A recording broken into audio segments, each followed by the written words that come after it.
Why can't he see this for what it is, which is a very real thing, not a hoax, and with a lot of people potentially involved in something, none of whom have been held accountable? Well, the hoax is Democrats and others who have gone on television and either implied or worse that he had something to do with it. There's not a shred of evidence that he had anything to do with it, but that's what they want people to believe. That's the narrative that they are trying to get out there. That's the hoax. He's never said what happened to them is a hoax. In fact, there seems to be some shards of evidence in here that Trump may have been one of the people that turned in Jeffrey Epstein, which is why Epstein, according to some of the documents, apparently hated Donald Trump. And so that's Republican Scott Jennings calmly correcting CNN show Abby Phillip as she tries to twist Trump's words into some sweeping dismissal of Epstein's crimes. Jennings makes it clear Trump called the smear against him a hoax, and once again the establishment media gets caught pushing distraction theater. Welcome to Nerk News, I'm Nerkish, and it looks like establishment media personalities are dusting off their old Epstein playbook to imply guilt by association where none exists. Because every time Democrats lose elections, they revive scandals they ignored for years and hope people forget who actually protected Epstein.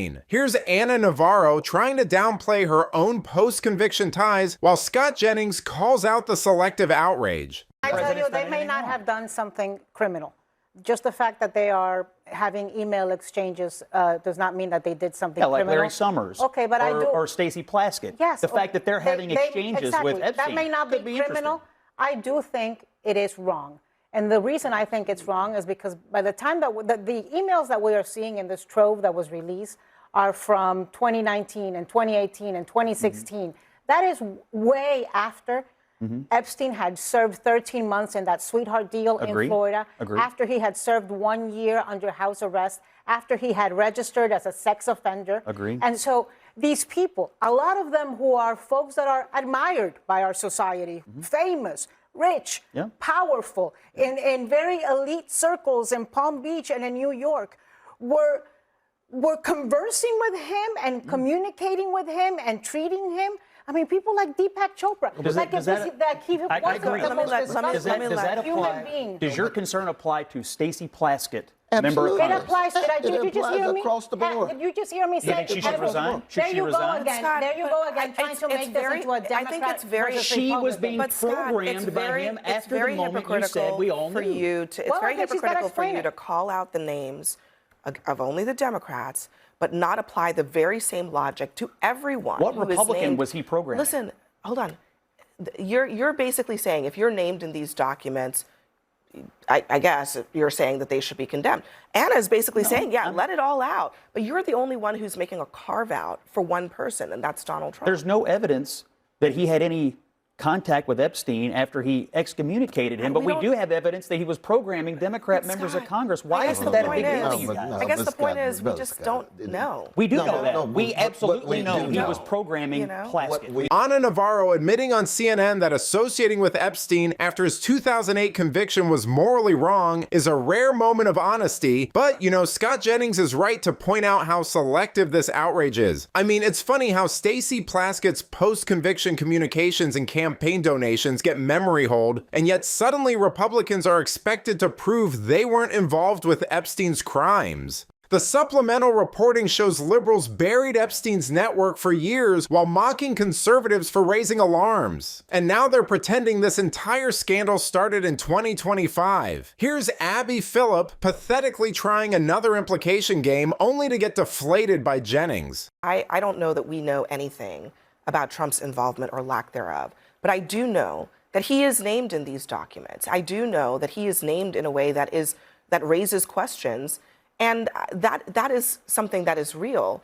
Does it mean that he actually did something wrong? That we don't know. But if Trump has nothing to hide, and he's totally entitled to say that, to believe that, he should be clamoring for these documents, for the full context to be released, but he's not doing that. So you believe after 10 years of this, of him being on the public stage, that if there was something to know, we wouldn't know it by now? Look, the issue is... I mean, you could make that argument about every single person who's implicated in these documents. Okay. That is not a legitimate argument. And you just raised the key issue. Every single person who may or may not be implicated, the argument is, if there was something to know, we would have known it. If there was something to know, Yeah, I mean, it's in the documents, and we So- don't know it about not just Trump, anybody. So you just no raised one. a key issue. You use the word implicated. If someone's name appears in these documents, it doesn't necessarily mean they did anything wrong, but I'm sure that is going to lead people to say, oh, they've been implicated, and so we'll see what comes out. I have no expectations Scott, that can the I tell president's you, they done may anything not wrong. have done. Phillip's line about Trump having nothing to hide is classic establishment media framing. Loaded words that imply guilt even when the facts say otherwise. You know, after a decade of nonstop investigations, hearings, lawsuits, and leaks, the idea that something secret would suddenly appear now is laughable. I mean, supplemental reporting shows Trump cooperated with victims' lawyers in 2009, banned Epstein from Mar-a-Lago years before his arrest, and had nothing on flight logs. The left conveniently ignored all that while spiking stories that made them look bad. And now they're doing everything in their power to imply Trump is guilty of a crime while tiptoeing around the legal fallout of actually saying it. Just look at the ridiculous tap dancing routine CNN has been doing since the story came out. The president has not been accused of any crimes or wrongdoing as it relates to Jeffrey Epstein or these files, even with these emails being released. That's one thing that we need to make clear. But Yet. one thing about... It's not been charged yet.